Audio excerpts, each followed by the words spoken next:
Hello, my name is Curran Thumb, and I'm a student in Mrs. Toller's English 103 class. Ghost stories and folktales remain a prominent part of American history. In fact, a 2022 civic science survey found that 64% of U.S. adults still believe in at least one type of supernatural or paranormal phenomenon. If you ask anyone if they experience an unexplainable event, they'll most likely have a story to tell. But why is this? Are Americans really experiencing otherworldly events, or is something else at play? To find this answer, we look towards a place known for its eccentric bluegrass culture and vast cranberry bogs, the New Jersey Pine Barrens. Here lies New Jersey's most infamous cryptid, the Jersey Devil. With its extensive history and cultural impact within New Jersey, the tale can provide valuable insight into the relationship that Americans have with folktales.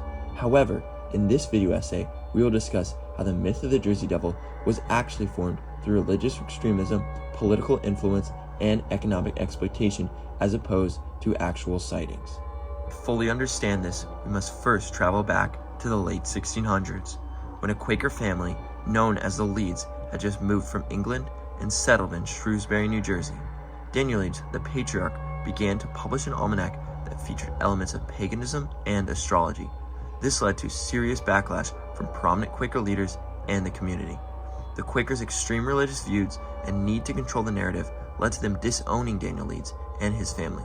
Leeds, however, refused to give up the fight and continued to publish his almanac, even officially leaving them altogether, and publishing an anti-Quaker book titled The Trumpet Sounded Out of the Wilderness of America, fueling what would continue to be a bitter rivalry between Leeds' family and the Quakers. The Quakers quickly responded with a pamphlet of their own. Historian Brian Regal explains, a defense of Quakerism appeared as Satan's harbinger encountered, being something by way of answer to Daniel Leeds. With this pamphlet, Leeds stood publicly accused of either working for or being a devil. The Quaker strategy was basically igniting fear and hysteria in an extremely religious community. Due to isolation, unreliable news sources, and irregular religious practices, any mention of someone being associated with the devil would immediately cause widespread panic and a distorted Christian understanding of the truth. The influence of extreme Christian beliefs that form this cryptid can even be seen in popular modern retellings of the Jersey Devil story.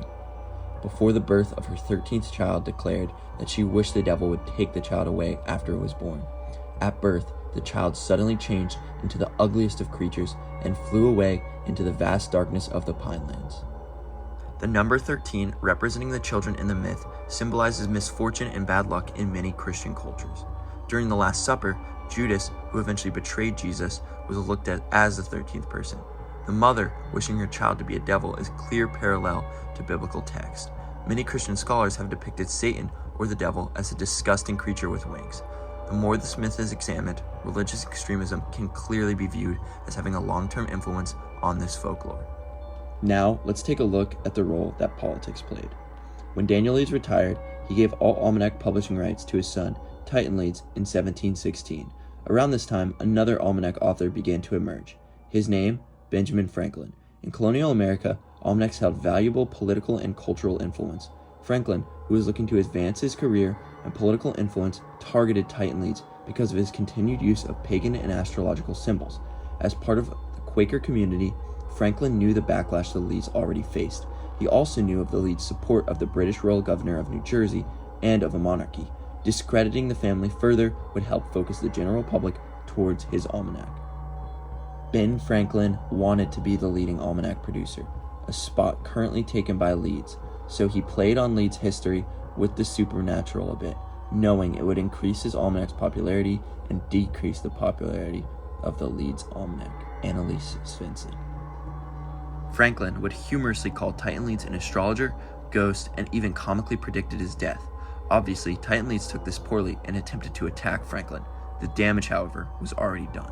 The Leeds family was already outcasted by Quakers and mocked by Benjamin Franklin.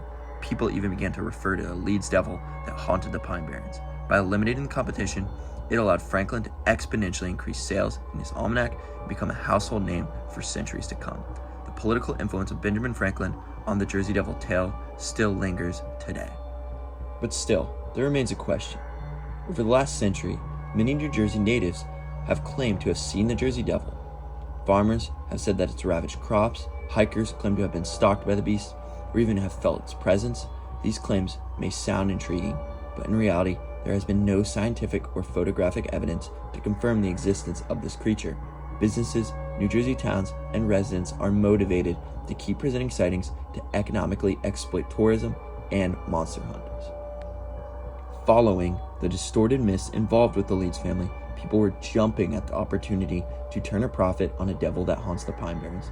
One of the earliest examples was a Philadelphia museum claiming it to be captured. This was obviously false, and there was no actual devil that was seen. But it did gain widespread attention and reignited rumors that began with the Leeds. This fascination that New Jersey residents have with this mythical beast kept developing as time passed. Shops sold New Jersey Devil merchandise. People began creating Pine Barren tours, and people attempted to photograph the cryptid.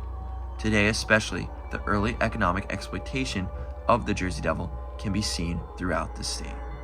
Although, many still today argue that the creature is real, the Jersey Devil seems more likely to have been created through religion, politics, and economics.